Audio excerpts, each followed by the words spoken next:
嗨，大家好，我是躺平叔，今天是2026年8月12号。这一期我们继续聊聊伊朗，聊聊中东，聊聊波斯局势。今天是美国和以色列对伊朗进行混合纠治的第166天，同时也是哈梅内伊布道成仙的第166天，也是穆吉塔巴音信全无、人间蒸发的第166天。这个霍尔木兹海峡可以说是一波三折。现在是一波四折。特朗普前2天宣布跟伊朗进入半谈判状态，也就是冷处理。那今天呢又换了一种说法他说伊朗渴望达成协议。特朗普还说华盛顿在与德黑兰的谈判中掌握所有主动权，美国对霍尔木兹海峡拥有100%的控制权，表示这条水道仍然开放，除了几颗偶尔的雷，也就是说还有几颗雷还没解决，还埋着几个雷这个霍尔木兹海峡已经被美国100%控制。这个特朗普就说他说我们如果不打击伊朗，他就会获得核武器，所以这场战争是为了防止伊朗拥有核武器。但我对伊朗的谈判风格感到沮丧，伊朗人总耍花招，会议桌上同意，转身通过媒体就拒绝。伊朗经济正处于混乱状态。说到油价特朗普说油价比拜登执政时期还要低，这个很符合特朗普的风格。总之一切责任在拜登。特朗普不止一次承认这个伊朗人很会谈判，伊朗人打仗不行，谈判是把好手。伊朗人打仗没赢过，谈判没输过。这都是特朗普说的万斯现在也已经领教到伊朗的厉害了，只要你谈判你就中了伊朗人的这个圈套。伊朗人在战场上不行，但是在谈判桌上会耗死你。到了房间里面，扑通一下，非常丝滑的给你跪下。一出了房间门，马上就高调说这个特朗普跪下了，这个叫百口莫辩。当然了，这前提是伊朗人抓住了特朗普的软肋，特朗普迫切想谈判。如果他不想谈判，那他完全就不会被伊朗人摆布。这个大家都知道你有所期盼，那就别人就利用你的期盼来，对吧，给你挖坑。不过好在特朗普他也是这个不讲规则不讲原则的这么一个人，所以说他跟朗子谈判怎么说呢，也算是棋逢对手吧。乌鸦站在猪身上，谁也别笑话谁黑。那么根据央视报道说特朗普直白亮出手中筹码，对伊朗进行公开威慑。据新华社援引卡塔尔半岛电视台8月11日报道，美国总统特朗普在接受真实美国声音网采访时称，美国对伊朗有3种策略上中下3策。我就感觉有点像三国了诸葛亮出的主意都是上中下，上策中策下策。特朗普也学会了搞上中下3策，3种策略：一是监测其处境恶化程度；2是对其实施猛烈打击；3施加经济压力。但是伊朗外交部发言人巴加埃8月10日在社交媒体发文称，伊朗人不吃这一套。你看是意思是一个意思，就是你美国随便怎么整反正我们不吃你这一套。这个特朗普的3种策略实际上就是咱们说通俗点，第一个就是咱们昨天举的例子就像那个科莫多这个什么巨蜥咬猎物咬一口之后，它就跟后面爬，对吧？跟踪，它可以追踪那个气味没事，你可以跑得快，你跑在前面跑不要紧，反正你已经中毒了。然后人家可以循着那个气味一直追到这个猎物，但它爬得慢呢，追几个小时乃至几10个小时。那现在呢，特朗普给的第一个策略，监测处境恶化程度，就是这意思。现在对吧，这个在前面那么多打击制裁等等一系列措施之下，伊朗经济已经中毒了。现在他们美国对吧，特朗普就盯着就完了，我看你中毒什么时候发作，你迟早要发作，一发作是吧，这个内脏出血，器官衰竭这些恶化了。那第二个策略呢，实施猛烈打击，那就是接着炸。中策。那还有一个第3个策略就是施加经济压力，就继续加大封锁。比如说陆路封锁，比如说其他的方面，对吧？二级制裁等等，就是他手段还很多，再给他经济上施压。实际上，他这种3种策略啊，特朗普应该是交替使用。他只要不这个扩大战火，他是交替使用啊。那现在他采取的就是叫监测处境恶化程度。这个话换一种说法啊，我给翻译一下，实际上就是监测其处境恶化程度，就是不搭理他。你懒得你爱说啥，你爱整啥，我不管你，对不对？你已经中毒了，你就作去吧，反正时日无多了，看着就行。你至于你怎么折腾，那是你的事情。第2种和第3种都是主动出击，猛烈打击、经济施压，那都是主动出击。所以我觉得特朗普他目前啊，他更倾向于这种叫冷处理，这样避免在中期选举之前啊，对吧？这个失控或升级，为他的中期选举啊能创造一个好的环境。但是这个想法多了啊，因为朗子是不吃你这一套，入境而风不止。你想歇会儿，你不想把事搞大，那朗子就偏要把事搞大。所以说特朗普也说了嘛，朗子这个是一把谈判好手，博弈啊。万斯也说了啊，现在博弈到了中间部分啊，双方在博弈啊。所以你看朗子的表态啊，完全不一样。朗子不停的在喊话啊，在这个继续加大恐吓力度。8月11号，伊朗外长阿拉格齐表示啊，没有人认为伊朗能够抵抗住美国，面对美国、以色列以及其他西方国家的压力，伊朗并没有低头。此外，伊朗抵抗打破了美国在战争初期让伊朗无条件投降的幻想。战争开始仅仅20天后啊，美国就开始祈求谈判。这么一说，这个你说特朗普他能不生气吗？然后这个刚刚啊获任伊朗最高国家安全委员会秘书的雷扎伊啊，8月11号他又放话了啊。首先他说啊，如果美国啊不改变其行为并满足伊朗的条件，霍尔木兹海峡就不会开放。雷扎伊说啊，美国必须结束战争，支付伊朗被冻结的资金。此外，美国还需要满足通过中间人传达给他们的其他条件。他指出啊，如果伊朗和阿曼就霍尔木兹海峡的通行路线达成协议，该协议将与霍尔木兹海峡的封锁问题分开处理。这个雷扎伊还说啊，加沙和黎巴嫩的战争必须结束，作为该地区更广泛停火行动的一部分，否则免谈。明明这个事情他没办法搓在一起，但是伊朗人对吧？雷扎伊就要求2个放在一起谈。这个加沙和黎巴嫩那都是以色列对吧在主导。人以色列跟美国现在对吧，为了这个治疗方案已经闹别扭了，尿不到一个壶里去。但是伊朗人非要2个放在一起谈，那你这不是作死吗？所以说啊，我朗子现在有点这个翘尾巴啊。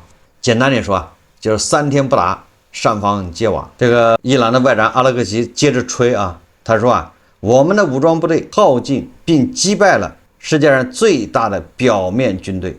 这不是一句口号，而是全世界都在承认的现实。你说啊，这个正义联盟他们说话腔调是一样的啊，动不动就代表全世界的承认朗子击败了美国。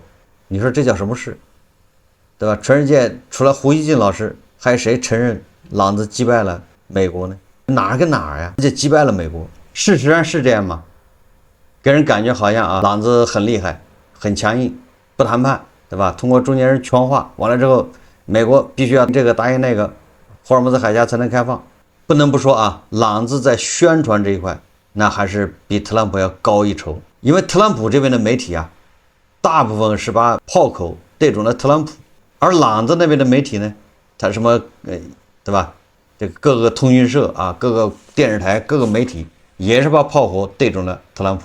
他们的这个行为方式、做事都一样，他们这叫宣传。根据这个美国中文网报道啊，这个彭博社说啊，巴基斯坦国防部长阿西夫周二在伊斯兰堡向媒体表示，尽管美国和伊朗双方在长期陷入僵局的谈判中都在表现出更强硬的立场，但两国在霍尔木兹海峡问题上已接近达成某种协议。你看啊，阿西夫表示啊，和平进程正在朝着好的方向发展，但没有透露任何突破性进展的细节。不过他的言论还是抹去了周二国际原油价格的部分涨幅，此前，美伊都在重开霍尔木兹海峡谈判问题上发表强硬的言论。特朗普周一表示德黑兰应该为伊朗有关的袭击事件以及伊朗国内抗议活动中的死者支付赔偿金，并称将在今后所有谈判中坚定地加入这个条件。这番言论似乎是在回应德黑兰上周末提出的一系列要求，其中包括要求美国赔偿过去5个月战争给伊朗造成的损失。截止目前，尽管伊朗官员已多次表示他们和阿曼即将达成有关海峡航道的协议，但目前尚不清楚这项协议能否立即全面重开海峡。美伊之间的拉锯战似乎表明，双方就海峡问题的短期内达成协议可能性不大。但是中间人巴基斯坦认为双方正在接近，耽误时间吧，接着拖。刚才说了特朗普3种策略，实际上他可能要交替使用，这不，对吧？美国直升机就打击伊朗的货轮。当地时间8月11日，美国中央司令部表示美军当天在阿曼湾行动，向一艘悬挂巴拿马国籍名为维拉诺瓦号货轮开火。中央司令部称该船当时正驶向伊朗港口，试图突破美国对伊朗实施的封锁。美中央司令部称，在维拉诺瓦号船员多次无视美军警告后，一架美国海军的阿帕奇直升机向该船发动机舱发射2枚地狱火导弹。目前该船失去转向能力，已停止驶往伊朗。是转向能力被打坏了，它没有办法拐弯，知道吧？也没办法往这个伊朗走了，没办法拐弯，没办法转向美中央司令部还表示截至8月11日，美军已迫使55艘试图突破封锁的商船改道，使3艘拒不配合的船只失去行动能力，并登临检查2艘船只。美方称对伊朗的封锁仍在全面实施，这是央视报道说明什么？说明特朗普虽然跟这个伊朗在打嘴仗，虽然他在降低这个调门，在降温，但是他封锁伊朗一点都没有手软，把伊朗封得死死的，谁疼谁自己知道。美国电视新闻网10日援引船舶追踪机构克洛普公司的数据报道，过去1周霍尔木兹海峡通行量一直处于低迷状态，并在周末进一步减弱。通过该海峡的船只7日为15艘，8日降至11艘，9日则降至6艘。但是这个伊朗对霍尔木兹海峡的封锁对全球的油价影响似乎感觉是吧，已经到头了。霍尔木兹海峡封锁至今165天，就是半年了，将近没有正常开放。但是现在国际市场上原油的价格也才80多一点，没有达到预期的是150，是不是？80多一点，虽然通胀美国的油价涨了一些，但是到现在他们似乎韧性还是不错的，是吧？老百姓还能扛得住，虽然有怨言。所以你看这个油价才80嘛，我记得以前60多嘛，你才涨多少也就是你把霍尔木兹海峡封了，它也才80。朗子如果想在美国搞事，对不对？那你还得加大力度你把其他地方也封上，曼德海峡，对吧？实在不行，你把中东这王一国的油田给它炸了。这个波罗的海国际航运工会这也是个全球最大、最具影响力的国际航运业主组织的，以及航运非政府组织之一，这影响力比较大的波罗的海国际航运工会。他呢最近发声，他向这个联合国发函关于霍尔木兹海峡不实行强行收费的联合公开信。这个波罗的海国际航运协会在信中指出，若对通过霍尔木兹海峡的船舶强制征费或收取名为服务费、实为通行费的费用，将严重背离既定的国际惯例。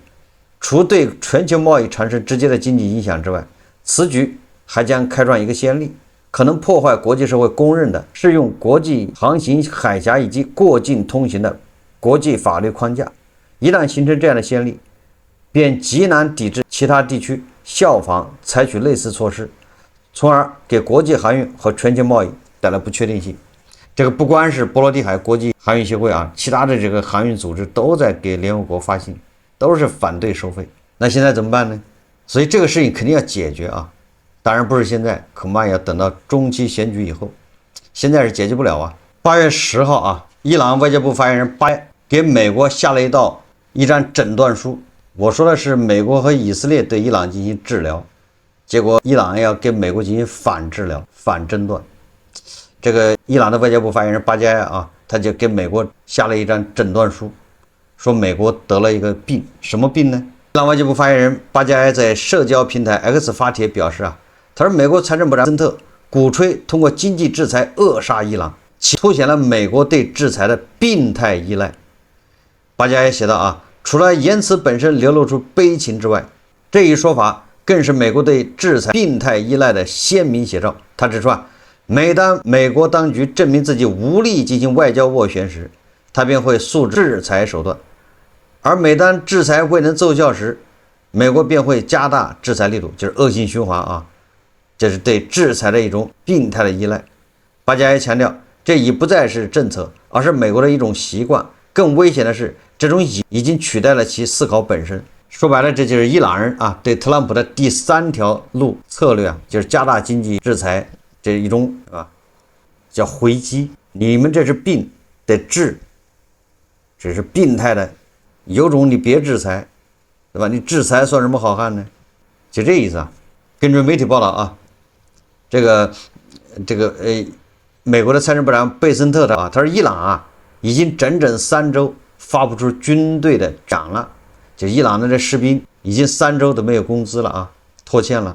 这个贝森特说啊，要用经济手段直接把伊朗榨干，没收数亿美元的伊朗相关加密货币，更大力度的、更大级别的制裁。而现在的伊朗啊，通货膨胀，货币越来越像废纸，连革命卫队的工资都停发了3周，连卫队的工资都没发，那你说他的这个白手套啊，黎巴嫩真主党、哈马斯、胡塞武装，他还能拿到钱吗？那些代理人武装，恐怕钱更是拖着的啊！一旦失去了这个现金的支持，这套在中东制造混乱的代理人网络就会不攻自破。这就是特朗普说的啊，一个是加大经济制裁，第二个就是要看他经济崩溃，看谁啊先崩溃啊，看谁先扛不住。我们再说说啊，这个特朗普叫脱壳，或者叫特朗普安卡拉历险记。我有印象啊，就是上一次这个北约峰会啊，在土耳其的安卡拉举行，然后特朗普去了，当时伊朗人好像就发了一个声明，咱们节目也说了，伊朗人这个是个强硬派吧，说的啊，说我们原来可以用导弹打击这个安卡拉，就对这个特朗普进行斩首行动，但是考虑到这个兄弟国家是吧，不能连累兄弟国家，所以就放了他一马。反正你那些去那个安卡拉参加北约这个领导人峰会都不是什么好鸟啊，对朗子来说都是我的敌人，打哪个都不冤，好不容易凑齐了，对不对？在一起开会，结果啊，最近啊，就关于这个特朗普历险记啊，好像这个信息啊越来越多啊，而且真假难辨。如果是真的话，那恐怕这近几十年来啊，美国的大统领，对吧？或者世界主要国家的领导居然猜出这种办法，那真是命悬一线呐，非常危险紧急。当然，这是美国媒体自己报的啊，华盛顿邮报8月10日，它是援引消息人士的话报道，说这个美国总统特朗普7月8号啊，在北约峰会结束后离开土耳其时，未乘坐空军1号专机。本来那个专机啊，是卡塔尔送给特朗普的，对不对？特朗普刚装修完，是吧？装修完之后，他就坐这个飞机，第一次坐嘛，他飞到这个土耳其。按理来说，他回去啊，还是坐这个飞机。结果啊，根据《华盛顿邮报》报道啊，说这个时候美国中情局啊，他们就截获了一个绝密情报。这个情报是谁给的？也可能是以色列给的啊。这个绝密情报显示啊，伊朗人已经盯上了这架飞机，而正好卡塔尔这架飞机啊，它因为刚装修完，它没有装那个什么，反雷达还是什么反导弹是吧？这些设施。那如果这个时候伊朗用导弹打这个飞机的话，那这个飞机没有任何反应能力，很危险。所以当时啊，美国中情局就接到一个情报，说伊朗人有可能要暗杀这个特朗普，那最有可能的就是打这个飞机。那美国人呢，为了稳住伊朗人啊，不动声色，一切按计划。特朗普参加完这个北约峰会，然后就乘坐他的这个野兽那个防弹轿车是吧，直接开到机场。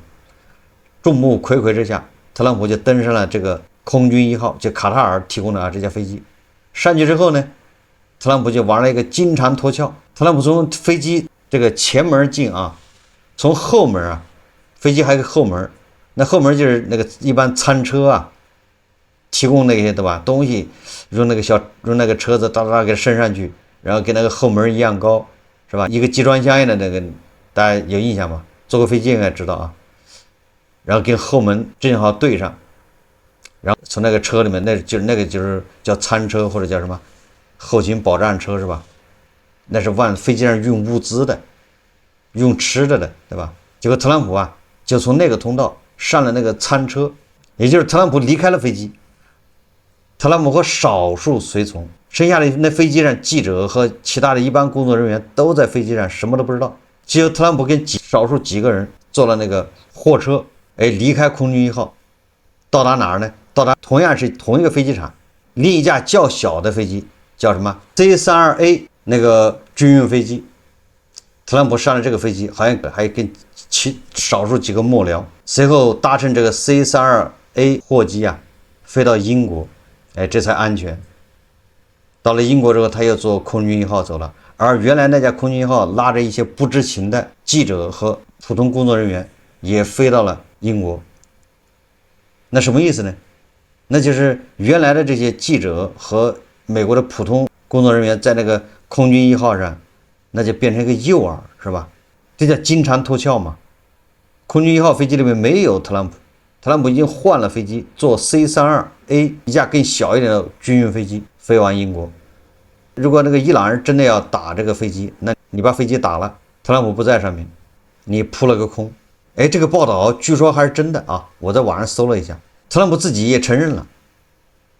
所以特朗普现在是查什么呢？他调查是谁把这个情报，就是那个卡塔尔送他的那个空军一号啊，改装完之后，他没有装那些电子干扰设施啊，那些反导弹的那些设施，这个绝密情报是谁释放出去的，让伊朗人认为有机可乘？打这架空军一号，那相当于打一个裸机呀，就相当于打一个普通的民航客机，那你说那不是手拿把掐吗？所以这个叫特朗普的金蝉脱壳啊，特朗普土耳其历险记，这个还是真事。那我在想啊，那特朗普他能跟伊朗就这么善罢甘休吗？冲这个对不对？他也不可能善罢甘休。所以说这事还没完，大家继续等着就完了，不可能就这么简单的结束。所以什么《华尔街日报》啊说这个特朗普要退出了，特朗普没有协议的情况下也会退出，宣布自己胜利，然后就撤军了。这个我觉得这个恐怕相当的不着调啊，这个分析没有任何价值。就像今年年初，大家还记得吧？2月28号之前啊，美国对吧派这个林肯号航母到这个印度洋，后来又派这个布什号是吧支援。那个布什号就是懒驴上磨屎尿多，一路上不是起火就是厕所堵了。然后这个特朗普到处调兵遣将是吧？各种飞机，什么咆哮者，什么一大堆的飞机往中东调，往英国调。当时网上大部分很多人说，这是特朗普就是啊这样子吓唬人，特朗普不敢打，特朗普这个就是忽悠。结果特朗普还不是打了吗？我当时看国内很多军事专家啊，都在那说是特朗普绝对不敢打。就是这样子，然后特朗普就打了。再联想到去年是吧，12日战争，特朗普派这个 B-2轰炸机去轰炸伊朗。所以说啊，特朗普你不要拿你那个原有的那些观念去看他，他这个人不讲武德，没有什么什么不可能的。你要拿拜登，你要拿以前的克林顿啊，或者奥巴马那一套来讨特朗普，那你十有八九是要失望。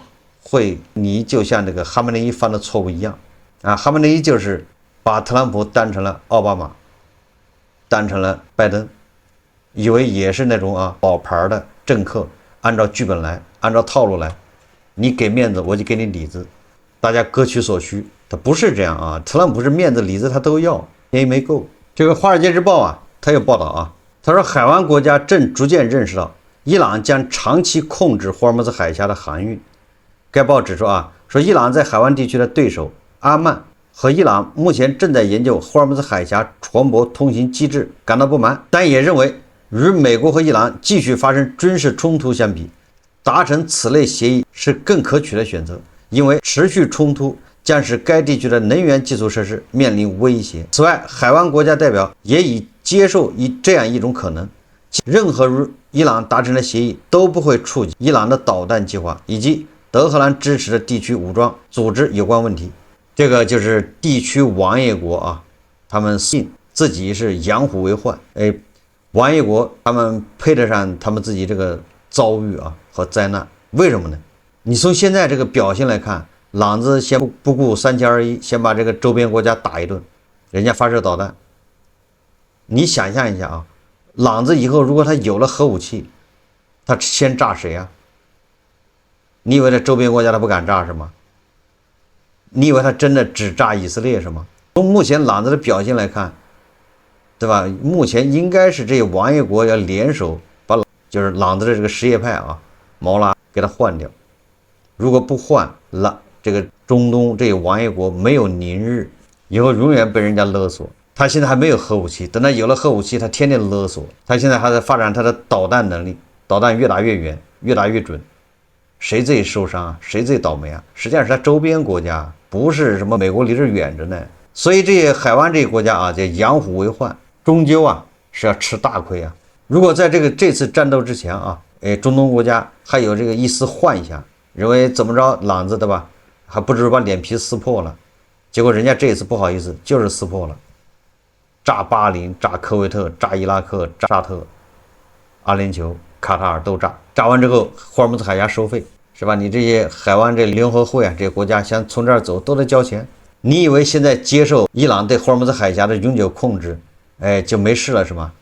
朗子会得寸进尺，对吧？你看一看正义联盟大哥地保，他就典型的，他们都是一路货色啊，他们会得寸进尺，他不可能止步如这样。华尔街日报的结论残酷啊，说海湾国家正在适应一种新常态，即伊朗对其能源出口的否决权将永久存在。美国已在军事上被挤出海湾，而接受伊朗控制的替代方案全面战争则更糟。所以这个特朗普说华尔街日报叫中国日报是吧？实际上是美国的环球时报。特朗普你不懂对吧？你可以问一下人。特朗普下次说华尔街日报不要说中国街日报，应该说环球时报美国版。说到环球时报啊，我们再看看国内媒体啊是怎么报道伊朗啊这个人事变动。8月11号啊，中国新闻周刊刊登一篇报道，叫伊朗密集帅。它这文章很长，咱们就是介绍一下啊。他说，随着国内围绕战争与谈判的拉锯进入关键阶段，伊朗高层开始重新排兵布阵。当地时间8月10日，隐身5个多月的伊朗最高领袖穆吉塔巴颁发命令啊，密集任命多名高级军事指挥官，填补2月底战事爆发后造成了一系列关键职位空缺。这一系列重大人事调整中，阿卜杜拉希出任伊朗武装部队总参谋长，前陆军地面部队司令海达里担任伊朗武装部队副参谋长，前伊斯兰革命卫队情报组织负责人塔伊布则被任命为巴斯基民兵武装组织负责人。此外，瓦西迪和阿兹马仪的职务也得以确认，也就是正式任命啊瓦西迪为革命卫队的总司令，并且啊对瓦西迪还这个进行晋升为少将。中国新闻周刊这么说的啊，他说啊，这次人事调整前，以色列和伊朗反对派媒体热炒穆吉塔巴的病危消息。8月10日，佩兹希奇扬回应说啊，他刚与穆吉塔巴举行了一场持续7小时的会晤，对方完全健康。佩兹希奇扬称，会议非常好，两人讨论了包括民生、就业、住房、制裁等一系列最重要的议题。实际上，从这个佩兹希奇前后矛盾的说法啊，实际上就说明伊朗的内斗啊是非常的激烈。佩兹希前几天还自己对着电视台说的，对不对？要见最高领袖非常难，这回见到最高领袖了，还见了8个小时。上一次说见最高领袖就见了几分钟，还在小轿车上，是不是？所以说啊，这个伊朗关于这个最高领袖和总统之间的这个各种说法，实际上都是内斗的一种表现。伊朗最大的危机恐怕现在来自于内部，总统和最高领袖之间在争权。就目前这些举动啊，不能代表穆吉塔巴就是好好的，穆吉塔巴就是健康的，就是正常的。这些命令对吧？这些任命，保不齐都是强硬派在后面捣鼓出来的。只要穆吉塔巴啊不露面，就没有办法打消伊朗人心中这些疑虑。根据这个中国新闻周刊的报道啊，穆吉塔巴用这个雷扎伊替换佐勒加德尔当这个最高国家安全委员会秘书，这个本身就是一个斗争啊。认为佐勒加德尔辞职有2种可能，一种是领导层对他的表现不满，这说的就是穆吉塔巴认为他未能让最高国家安全委员会真正发挥辅助最高领袖决策的作用。另一种则是他与当前领导层路线不合，因此被替换，用雷扎伊替换佐勒加德尔，两个都是强硬派只不过是佐勒加德尔比这个雷扎伊稍微要灵活一点。这就说明伊朗内部的斗争并没有结束，我们可以密切关注。好，这期节目咱们就聊到这里，感谢大家收看。如果喜欢我的节目，欢迎订阅、点赞、评论，谢谢大家。